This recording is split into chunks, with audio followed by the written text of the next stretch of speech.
especially like the assist developers with infrastructure and the pipeline automation, because that really is part of the entire process.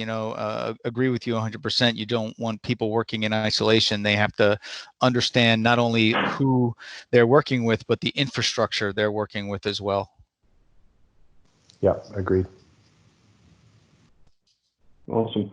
All right, well, let's jump over to the test QA side. I know that we're getting a little bit of feedback on the mic. I'm not really sure where that's coming from, or if you guys are hearing that, but we'll apologize for that if it's being heard on the audience side. But let's jump into the testing Q&A portion.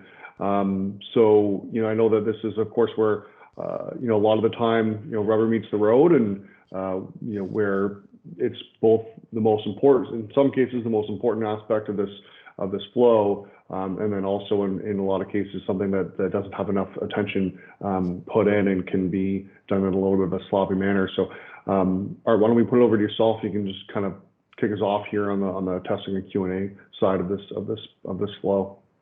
Yeah, I agree with you. Celestial Systems definitely agrees this is where the rubber meets the road on the delivery of an enterprise web application. And while we're talking about this serially, you really got to look at the test QA develop kind of as like a circular iterative pattern where they're going back and forth with each other. And I do believe that you need two separate teams, but that process is always going to be iterative and circular until everything is done.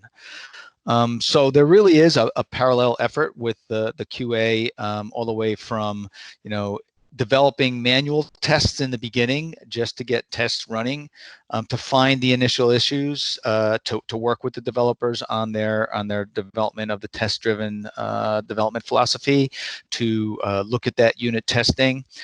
But it's very, very important to start your automation planning and automation implementation around writing automated test scripts as soon as possible, to get that early, to use our favorite expression, the Lego component capability testing in place very, very quickly.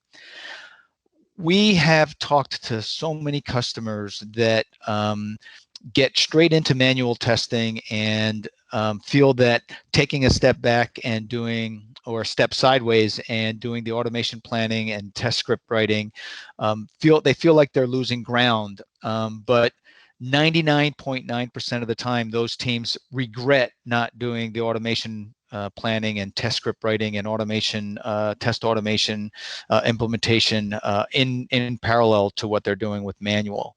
Because what's happening, and I'm sure you see it all the time, is that applications are put out with a few features, but right behind them are 5 more features that need to go out that are important, or right behind it is a massive scaling of a rollout to 20 different countries.